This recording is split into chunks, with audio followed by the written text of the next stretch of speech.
Thank you. Say anything? Thank you. It's like 7 o'clock California time, and and yesterday we flew out to Little Rock real quick to do an interview, and then our flight got canceled on the way back. So we rented a car last night and drove here, and yeah, thank you. Yeah, it was. Appreciate that. But 5 minutes into the drive, I get pulled over. Man, I haven't been pulled over in years. And I might have been going 90. I was just like, man, I got to get to this conference. I don't know how I'm going to get there. And, it was new car, so you don't know how fast you're really going. It was wrong. It was wrong. I mean, I saw, I looked down. I was like, whoa, I'm going, 90. So I slowed down and then got pulled over. But he reminded me I was going 92. And so just confession time, since, Jason did his confession. Here's mine. But he let us go. It was awesome.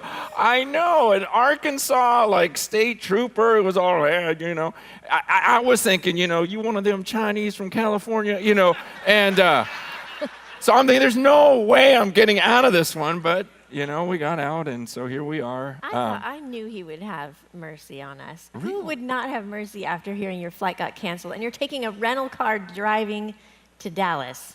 I thought that was good enough to An get Arkansas guy wouldn't. I mean, you just always hear about those guys, like in the movies, that they don't like people from California. Anyways, here we are. That's the end of my confession. I haven't sinned other than that. No, it's just been a crazy trip, and yet I thank God that He got us here, and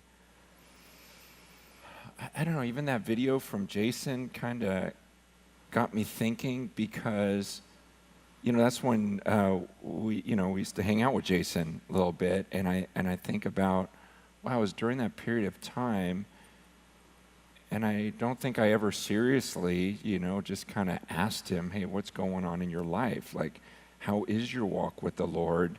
You just make assumptions. And haven't we all done that, where you were with a couple and and you were hanging out with them for so long, and you didn't think to ask, and then suddenly that week everything fell apart and he's gone, and you're like, I didn't even think to ask. I just assumed everything was good. And sometimes even on your church staff or wherever it may be. And so I guess when I watched that video, the thought that came to my mind is, don't just get up there and assume, oh, these are the leaders. Oh, these are the guys that are setting the pace, and they've got their walk with the Lord. Their marriages are strong, and this and that and everything else, and just make these assumptions. Because, like Jesus said to the church in Sardis, he goes, you've got this great reputation. You have a reputation that you're alive, but you're dead. That's Jesus speaking. Okay, everyone thinks you're a certain way, but are you really that way? And, man, I got to just throw it out there and remind you, this isn't just about a marriage conference. Or getting a marriage ministry together, not to belittle that, but it's kind of the whole theme of our book is, man, this is great. Yeah, let's enjoy each other. We were having a great time, and we want these happy marriages, and I hope you're having a great marriage, but there's something so much bigger going on. Like right now, there's a being up there who's looking at me right now. Like he notices me, and he knows what's going on in my heart. If I just want to be liked by you, if I want to be respected by you, or if I'm really here to say, no, he's so amazing, and we're going to face him. And he's done everything for us, and he's so much bigger than our marriage. That this book is not about marriage, okay? There's a couple verses in it about marriage, and yet we've got hundreds of marriage books. Okay, this book is about him, and this book is about a marriage between us and him, and even Ephesians 5 is not about this. It's not the miracle. The mystery isn't how a man and woman can become one. The mystery is Christ and the church. How in the world can God and I be connected right now? How in the world can one day he and I be married and have this marriage supper of the Lamb? That's what this book is about. And so even as we as leaders need to be very careful, we're walking on sacred ground, that we don't make marriage between a man and woman everything. This is a tiny, tiny piece that might give the world a glimpse of this future marriage that's to come. And so I got to ask you, is this right? I don't want to just assume, these are leaders. Of course they're all in God's word. You guys, are you really? Are you alone reading this book backwards, forwards, over and over again to figure out for yourself what is emphasized in this book? What is obvious and what is emphasized? Okay, that's so important this day and age, because there's so many false prophets, so many false teachers out there that can pick one word and exegete the heck out of it, and say, so this means, and pull a whole theology around it. But I'm just saying, just read it. Read it for yourself over and over and over again and say, what is emphasized? Because you can go to the Christian bookstore right now and support any view you want. If there's one thing I learned in seminary, it's that I can make this book say anything I want. Throw out a Hebrew word no one else knows better, and just make it say it. Pull one verse out of context, but when you read it over, my question is, what does it emphasize? What is obvious? And this is obviously not a book about marriage. Okay, so while I believe in marriage and I love marriage and and God created marriage, let's be careful also not to over focus on the family. Yeah, or allow marriage to become something that ends up being an idol in our life, right? Especially when you're in marriage ministry and you're talking to married people and you're dealing with married problems, it's very easy to lose sight of our greater purpose and how many times the Lord has to tell people all throughout the Old Testament and again in the New Testament, but he's constantly saying, return to me, don't forsake me, like it says in Jeremiah 2, the spring of living water. My people have forsaken me, and they're going after all these other things. And in the way that we counsel and push people in their marriages, it isn't so that they can be so perfectly united with one another. It's so that they can be right with Christ, and that is what's going to unite them. Yeah, I mean, when we were talking about writing this book, it was in my head, I'm going, okay, do we really need 6,004 marriage books? Do I really need to write another one? But the point was, gosh, it's kind of a marriage book, and it's kind of not. I mean, it's about marriage in light of eternity, in light of this bigger picture. The passage that really, I've been having a hard time with words lately. It's bad for a speaker. Was pivotal in your thinking? Pivotal. No. Yeah, okay. Well, it's just the main verse that was, pivotal's good. Gosh, this has been happening just recently where obvious words are missing from my vocabulary. But it's the passage that I go, man, first of all, if you just wrote down, go through the Gospels and write down every time Jesus mentions family or husband and wife and marriage, just write down those verses and just start reading them. I think you'd be shocked, okay, at what he says about husband, wife, mother, children. It's interesting what we emphasize and what this book emphasizes. But there was a passage that really motivated me to, in writing this book, and it's out of 1 Corinthians 7.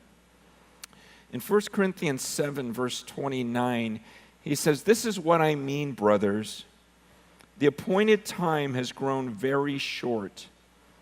From now on, let those who have wives live as though they had none." And those who mourn as though they were not mourning, those who rejoice as though they were not rejoicing, those who buy as though they had no goods, and those who deal with the world as though they had no dealings with it. For the present form of this world is passing away. I want you to be free from anxieties. The unmarried man is anxious about things of the Lord, how to please the Lord, but the married man is anxious about worldly things, how to please his wife, and his interests are divided. And the unmarried or betrothed woman is anxious about the things of the Lord, how to be holy in body and spirit. But the married woman is anxious about worldly things, how to please her husband. I say this for your own benefit, not to lay any restraint on you, but to promote good order and to secure your undivided devotion to the Lord. So Paul, who's the one who says, husbands, love your wives, also writes, those who are married should live as though they're not. Okay, we didn't see that verse as a theme of many marriage books. So I'm like, hey, let's do this. Those who are married should live as, and I get it. There are some people who are married and totally live like they're not in a sinful way, but sometimes we just swing this pendulum the other way. And what Scripture is saying, there's something so much bigger than your marriage. And the goal in life is to secure undivided devotion to the Lord. How can we get ourselves so that we are totally devoted to Him? And it talks about how the single person can be so focused, and that's exactly what we see. That's what we've been seeing, is we see these singles that are radical for the Lord, and then they get married. Then they get married and it just becomes so inward. It's like, well, we're dating and we're going to make a big decision. And so we don't want to get too involved in ministry. We want to stay focused and make sure I'm marrying the right person. And then, well, we just got married, so the first year of marriage really should be about us. We don't want to get too involved in marriage because that'll ruin things. And then because that first year is just about us, you're pregnant. And then it's like, well, we let's just get this first baby. I mean, we can't be too involved in ministry while we're having this baby. And, in those first couple years, we're adjusting to the new life with, little goo-goo, and then, after that, it's, it just goes on and on. Let me get my kids through adolescence. And, this is when we really got to hunker down as a family. And it just goes on until finally, okay, now they're out of the house. Now we can serve the Lord. It's like, really? Is that God's intention? That, okay, during those single years we can, or can there be this new generation of people who still live by faith? I understand it's more difficult. I understand as a single person, you go, man, if I die, I die. Big deal. Not that many people care, and they don't depend on me. And that's the way you start feeling like, what? I'm just in charge of me. And so if I get hurt, I get hurt. But then suddenly you're married, and I go, okay, she depends on me. Now my life is somehow more valuable. Or now the kids depend on me. And what will it be like without a dad? And yet, you guys, we can't think like that. Man, we have to surrender every moment of our life. This book is about people who had insane faith that just says, I just go wherever God calls me to go. I do what I need to do. Where's that passage in Luke where it's talking about the banquet when everybody was invited in? Is it 14? 14, yeah. I was just reading it on the plane on the way here, and I was struck by, that passage when Jesus is saying, for those who don't hate their father, their mother, their wife, their children, they're not worthy to be my disciple. Read Luke chapter 9, read Luke chapter 14 again to refresh your mind of just how strong Jesus speaks to us about being willing to let go of our lives and really surrender our lives to Him. It says in verse 20? Yeah, so this is the parable of the great banquet when, the master is telling his servants to go out and invite everyone. But in verse 20, another said, I have married a wife, and therefore I cannot come. So the servant came and reported these things to his master. Then the master of the house became angry and said to his servant, you know what? Go out quickly to the streets, bring in the poor and the crippled and the blind and the lame. you guys know the story. I will fill up my house. There will be people who will say yes to me. But it's only a few verses later, down in verse 26, Jesus says, if anyone comes to me and does not hate his own father and mother and wife and children and brothers and sisters, yes, and even his own life, he cannot be my disciple. I was thinking, man, there it is right there, that excuse. Well, I just got married. Not right now. The other person is like selling his land. He's got a business deal going on. And God is like, are you kidding me? And Jesus is like, listen, your love for your family, for your husband, your wife, your children, that has to be lost in your love for me. You have to be willing to give up everything for me. That is going to mean that sometimes we're going to make decisions now together. We were just talking about it, that even are going to be uncomfortable and hard for our children. It's going to place them in a position of, wow, my parents love God more than me. And that is what we want to communicate with our lives. You know what? As hard as it is, we are God's and we are here for Him. So there should be many, many things in our life that don't make sense to them in their little minds, or don't make sense to those that don't belong to Christ, because they're thinking, why are you guys doing that? Why are you giving up your home, your comfort, your space, your time, whatever it is? It's because we know our hope is not for this life. We belong to Christ. Our life belongs to Him. We have a mission. If you know, I think I'm just going to go straight into the amazing race. You do. Okay. I told her, you just say what you need to say, and I'll work around it. It's just like life. It's rare. If I have a moment where my brain is functioning, I need to take it. One of my high schoolers and I, we love the show The Amazing Race. So we watch it on our little Hulu computer at night when all the little ones are in bed.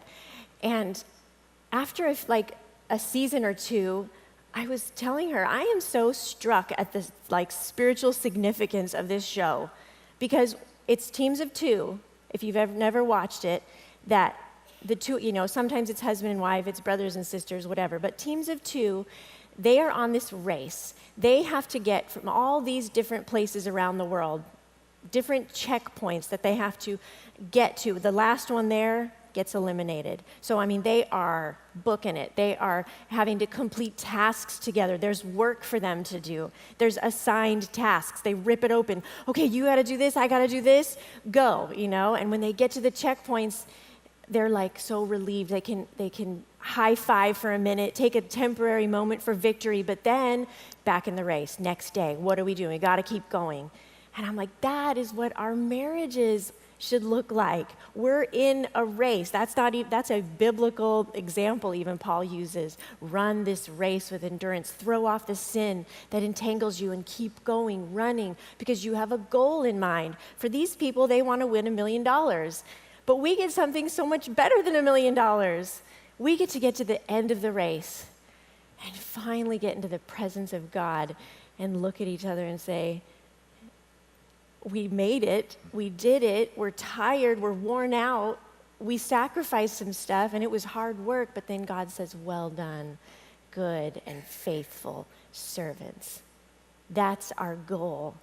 And if we live our lives with that in our mind, we are going to be doing things differently. We're not going to argue as much. Those teams that argue and bicker and fall apart, they're out of the race. But those teams that work together and remember what they're doing and remember why they're doing it, and they have the goal in their mind, they just are united. And it's like, yes, let's get on the race. Yeah, it's the whole idea of, is there a point to your marriage?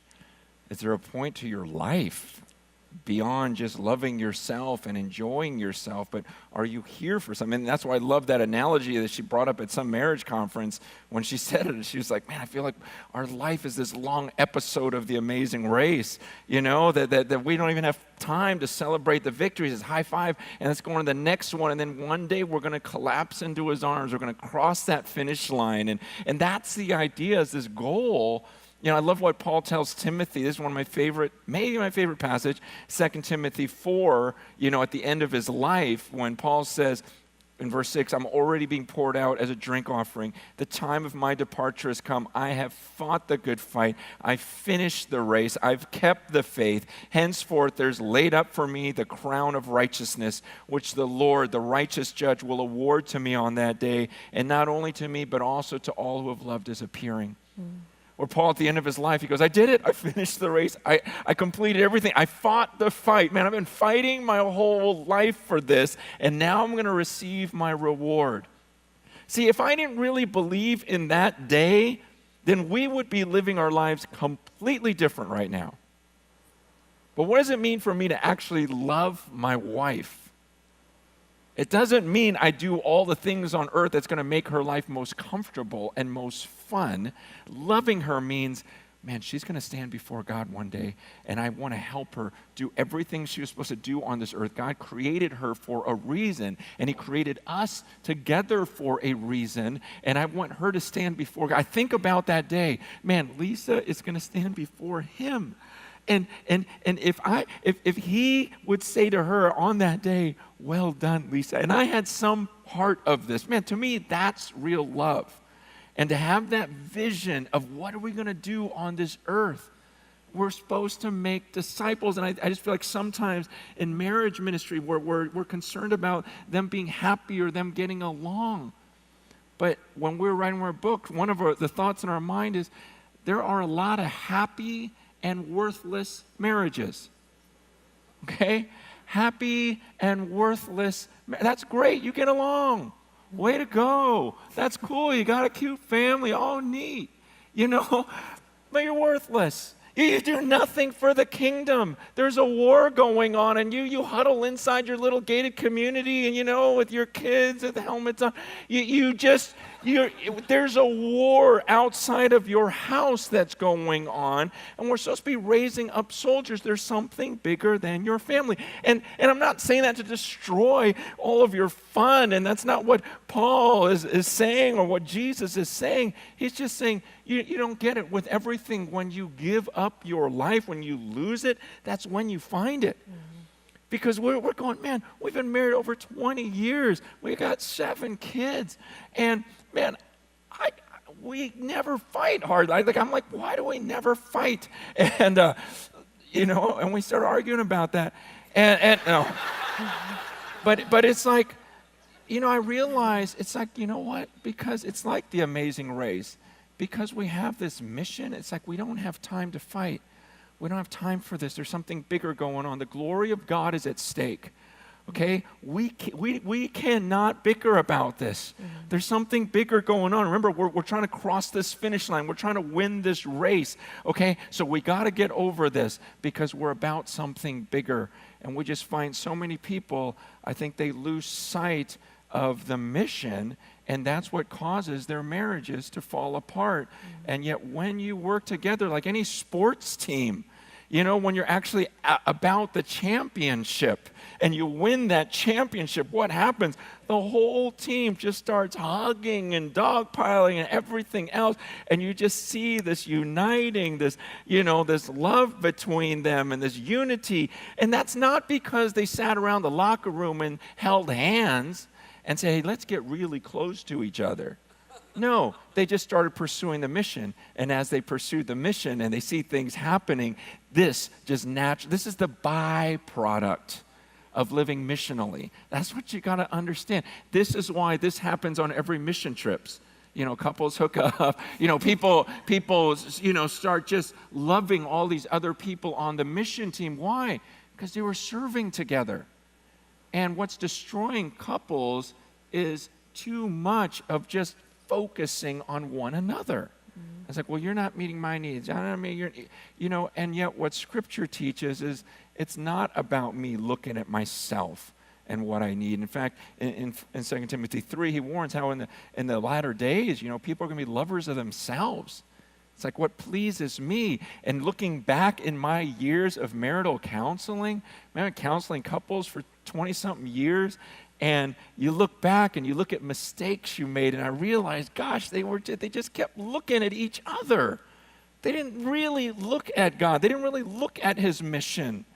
And I didn't turn them there. I just kept listening to why she's so horrible and why he's so horrible. And there were times I'd throw my hands in there. I go, you guys have both convinced me. I wouldn't want to be married to either one of you. I would just say that. I go, seriously, he's terrible. You're terrible. I hate being with either one of you. I've said that. This is terrible to me. Okay, so you guys both, you're great lawyers. The point is, it's like a guy emailed me the other day, why don't you give me more of your time? And I'm like, you know what? It's because that's the last thing you need is more attention. First of all, you're single, and no one depends on you right now. You're not discipling anyone. Man, you know how many people depend on me?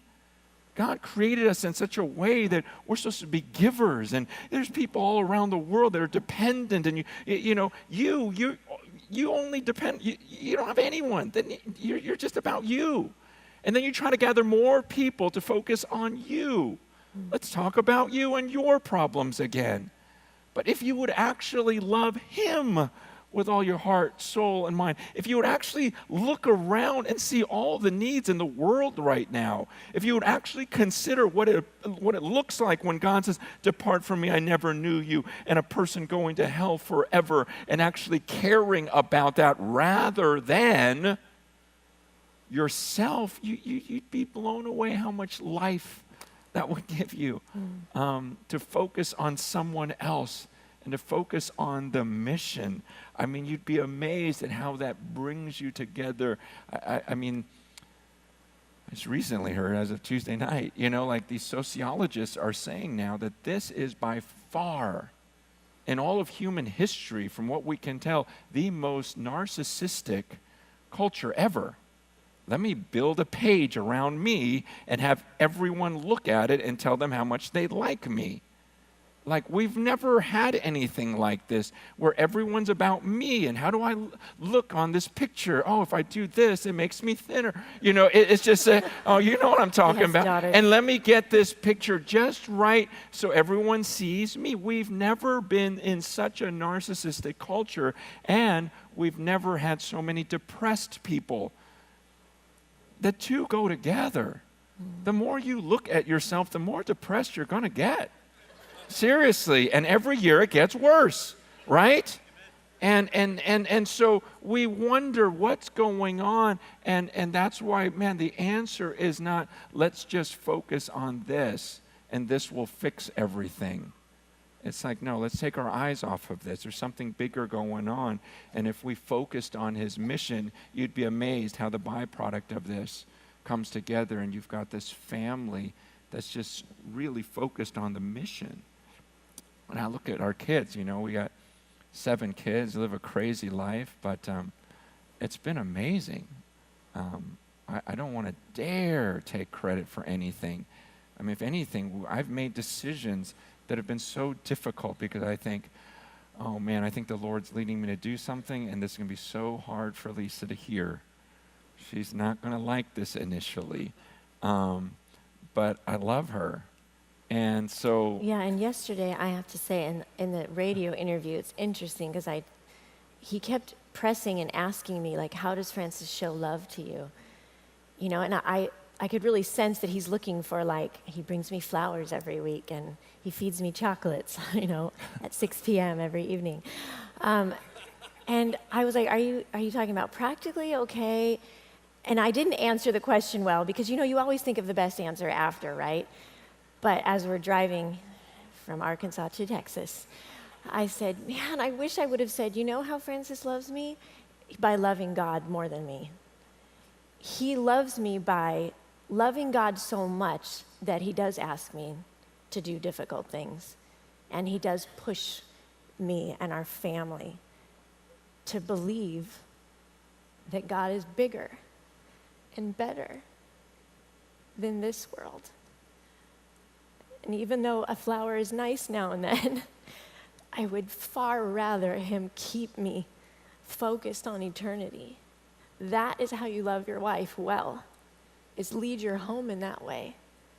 Because even though there's the struggle and there's the sin and the pride and the fear and all those things that are inside of my heart, those things slowly get put to death and they come to the surface, and the Lord removes a little bit of it each time. And that's what I'm most thankful for. Yeah.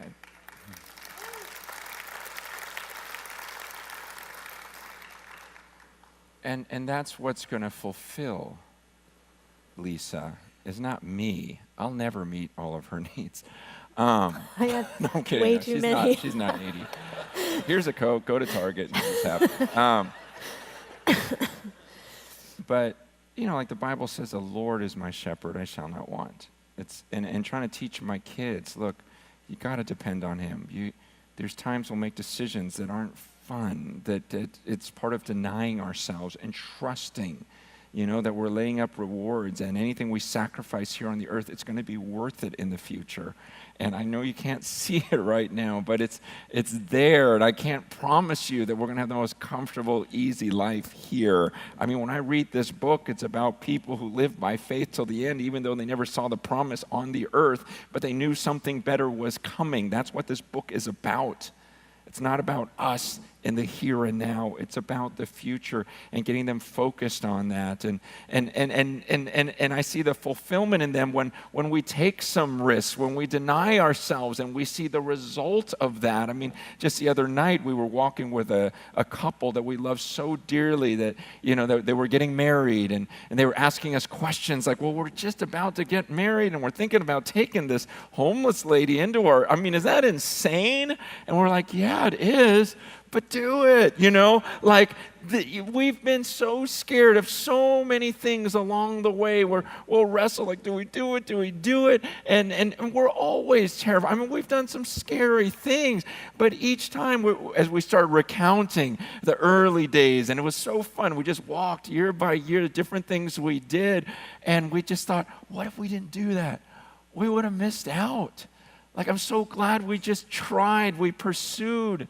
Man, this book is clearly about action, about let's stop talking and listening to another podcast and reading another book without doing anything. Let's assume, people always say, well, we were asked that yesterday. How do we know God's will? I'm like, read this thing. Man, true religion is to care for the widows and orphans. Go adopt a kid. Well, I don't know if God told me to do that. Yes, he did. Why? My question is, why wouldn't we assume adoption? Unless we hear a voice from heaven telling us to stop.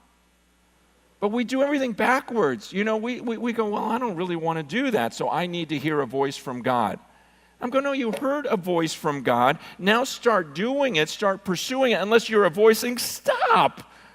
Don't adopt, you weirdo. What are you thinking? Isn't that the voice we should be listening for? Because he already said something else. Then I better act upon this in some way. I'm not saying everyone should adopt, but maybe we should. I am saying it is ridiculous that there are literally a million Christian churches in America, and there are 500,000 foster kids that no one wants. Does that make any sense to you? So it's like if every other church would adopt one child, but that's just too big. I'm just going, this is ridiculous. This is getting silly now.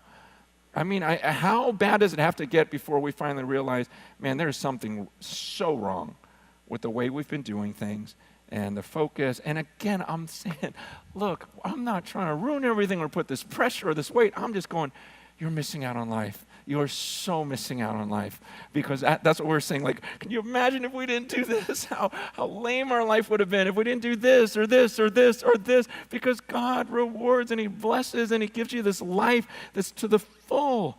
I mean, most recently, even 8 months ago, she was pregnant with our 6th kid. We have a 3-month-old, and we have a college-age daughter. We had all sorts of, and as she's pregnant, we find out about this gal, who needs to be adopted. But she's 16, and comes from a pretty bad background. And it's like, oh oh man, what do we do? You know, and it's like, gosh, this is not good timing. You know, she's pregnant. This is not a good time to ask for anything. You know, it's just, and yet it's kind of like, well, what if we don't do it? You know, what's going to happen to her and this and that and to take her into our home. And I can't imagine life without her now. So we're in this process of adoption. I mean, we are crazy about this girl. And I even remember, you know, it was even just a few weeks into it, and the social worker comes over and says, you know, how long is she allowed to stay in your house? And when I was able to just look at her, and it just flowed out of my mouth like, honey, you can stay here as long as you want. I will treat you, I will take you as one of my daughters. You see how I treat my girls? I want you to be one of my girls. And you know what? Everything I own would be yours.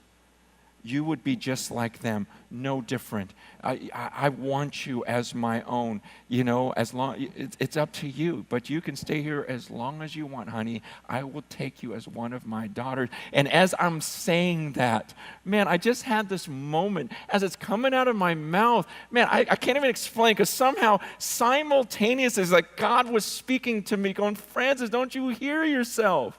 Don't you hear what you're saying? That's everything I've been saying to you. Man, why is it that you still feel insecure sometimes? Why do you think you're able to just look at this person and say, look, I want to adopt you. Everything that's mine is yours. It's because I put that spirit in you, and it's because that's what I'm saying to you, Francis. Everything that belongs to my son, Jesus, you see him.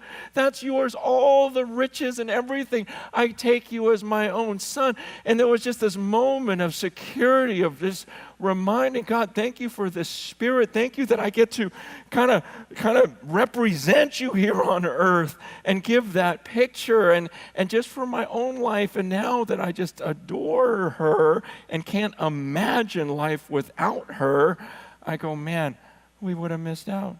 Again, we would have missed out. Was it terrifying? Was it timing good? It's never good timing. Okay, that's something we learn. You just do things. You just pursue things. And yeah, you might make mistakes. You will make mistakes. But you know what? You're guaranteed to make a mistake by doing nothing.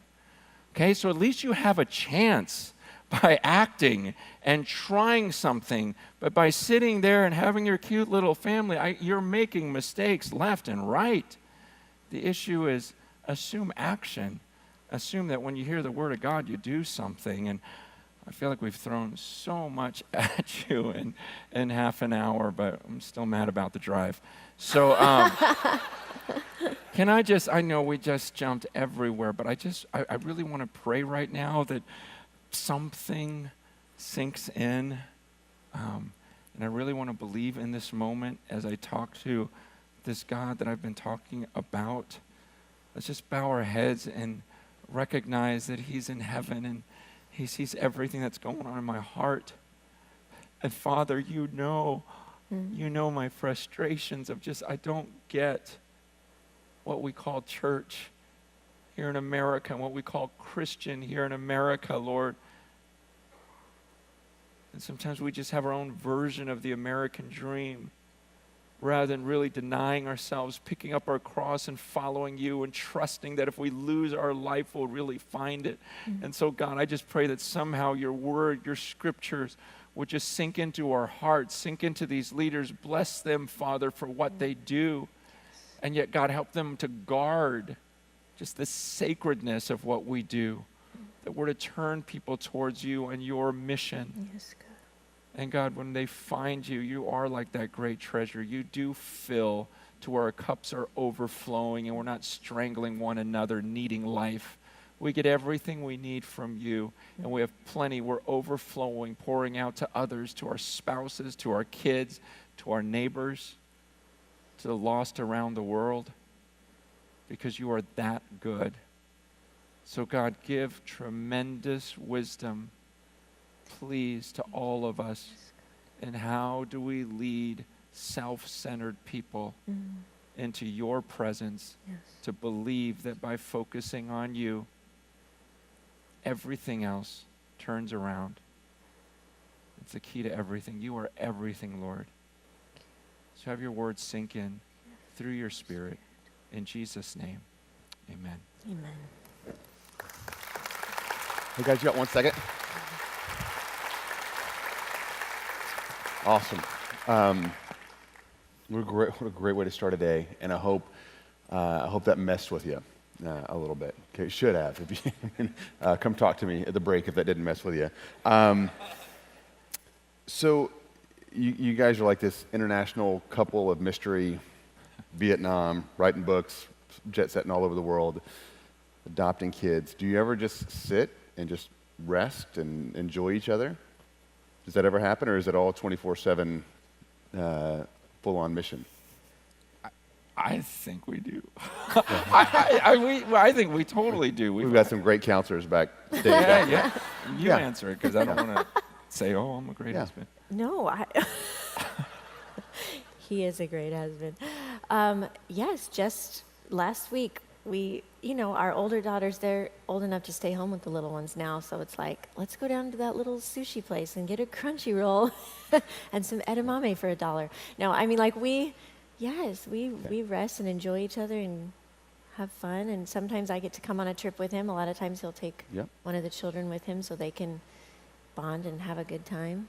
Yeah, even last night, I mean, it was lame driving in the car, but even then I was like, you know what? I just looked at her and go, there's no one else I'd rather be driving to Dallas with right now. Like, it's still fun, it's still cool, and during the drive, just the whole time, just thanking God, going, God, this is so cool. This was like my dream to have a life partner like this. And so even in the silly, mundane things, to still be able to enjoy is so cool. But yes, we definitely get our time together. So I want you guys to hear that. So you guys had 20 years? How long have you been? 21. 21. So you had a big anniversary trip. Yes. Is that happened, or is that coming up? You guys overseas? Oh, last year for our 20th. You want to tell them about what you did for your 20th? Oh, yeah, we just said, the most fun we've ever had are the times when most fulfilling are not our vacations, to Hawaii or whatever, but it's those times when we got to serve somewhere. So we decided, hey, let's go to Africa. Let's serve somewhere. Let's find a new ministry that we can support and give our lives to. And so we went and did that, and man, it really was. It was the greatest trip, and there's been so much fulfillment from it after. Awesome. Okay, incredible kind of joy and connection in the middle of ministry. So I'm going to tell you what we're doing for our 20th. If I was in your church, you tell me how you feel about this. Okay, so Pam and I have been on a really busy run planning this conference. And I almost, without even knowing what you guys did, I almost kind of pulled the trigger, and I was going to surprise her with a mission trip. Surprise. And so instead, I said, hey, babe, what if we went to Iceland for a week and just drove around the island and we're just together? And she said, that sounds great. Booked the trip, and then I found out what you guys had done. I told Pam, you married the wrong man. I'm so sorry. It happened just like that. So I'm in your church, and I say, hey, Francis, we've been running hard, and we're just going to go be together for a week, and just enjoy each other. How would you feel about that if you were my pastor? Yeah, I mean, so much depends on who you are and knowing the people and going, man, no, you really have been working hard. And yet, because there's so many people who say that. I'm not saying it's you. I'm just saying there's so many people who say that, especially in the church culture. Everyone's exhausted. Oh, I only had 40 hours of family time. Some of the senior pastors know what I'm talking about. And, it gets to a point where it's only through discipleship. Some people really are burnt out. They really are just going nuts. But I think more and more, there's fewer and fewer of those people. I agree. And so I would say I need to know them before just giving an answer of, yes, take another vacation. Yeah. For some people, I'm like, man, how about you work for a week? Awesome. Awesome. Okay. Great. Hey, guys. I want you to know, like, you're just that thought that Pam and I are going to stand at the gates, and she is going to look at me and go, either I'm ready, or, man, you failed me on this side. It wrecked me, and it motivated me.